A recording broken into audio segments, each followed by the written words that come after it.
नमस्कार, आप सभी का बहुत बहुत स्वागत है हमारे चैनल में। दोस्तों, आपने मायाजाल शब्द तो कहीं ना कहीं ज़रूर सुना होगा। मायाजाल पर एक हॉलीवुड फिल्म भी बनी है, नाम है मैट्रिक्स। आज इसी शब्द और इसी शब्द की चर्चा से मिलने वाले कुछ पहलुओं पर हम लोग बात करेंगे।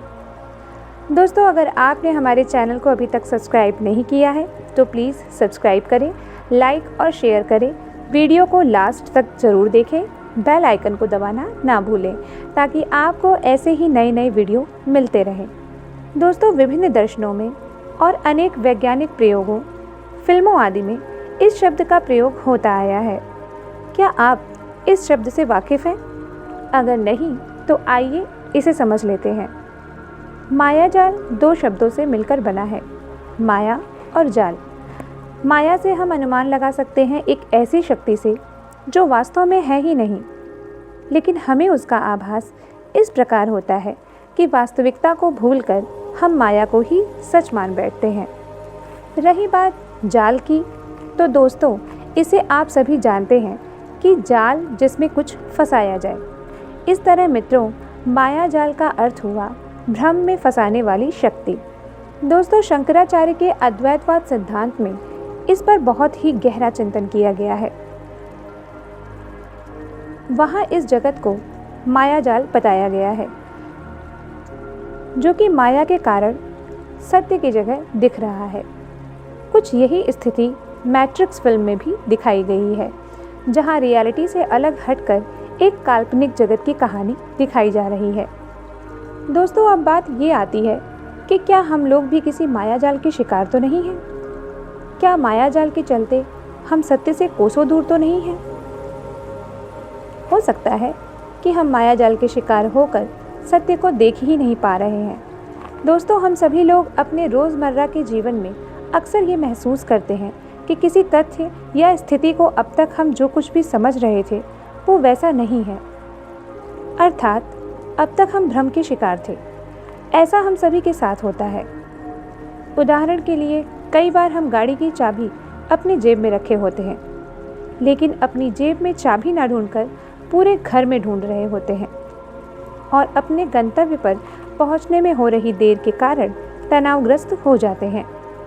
तनाव के कारण हमें क्रोध आता है और हम अपना क्रोध किसी ऐसे व्यक्ति पर उतार देते हैं जिसका चाबी खोने में कोई दोष ही नहीं होता।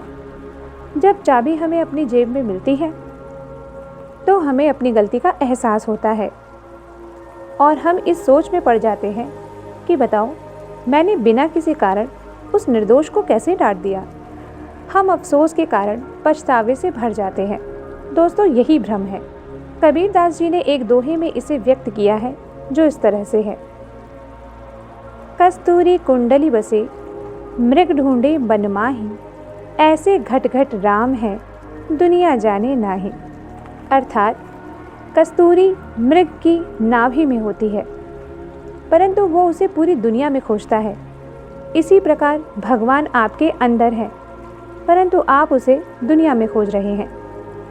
दोस्तों, इन बातों से ये बात निकलकर सामने आती है कि हमारे जीवन की रोज़मर्रा की घटनाएं हमें भ्रम के माध्यम से मायाजाल का एहसास दिलाती हैं। दोस्तों, हम सुख की खोज में इस दुनिया में एक वस्तु से दूसरी वस्तु की ओर दौड़ रहे हैं। हम कभी धन के पीछे भागते हैं, कभी रिश्तों के पीछे, कभी अपनी ज़रूरतों के पीछे, तो कभी अपनी जिम्मेदारियों के पीछे। क्या कभी आपने सोचा है कि असली सुकून कहाँ है? ये हमारी दौड़ कहाँ जाकर ख़त्म होगी? दोस्तों, इन सब चीज़ों को पूरा करने के बाद भी हमें सुकून नहीं मिलता। हम शांति की खोज में अगले लक्ष्य को तलाश लेते हैं। दोस्तों, इसीलिए एक लाइन में अगर इस समस्या का हल पूछा जाए तो वो ये है कि सबसे पहले अपने आप को समझने का प्रयास करें।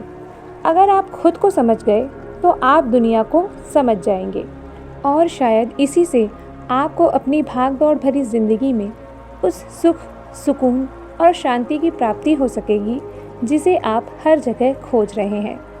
धन्यवाद।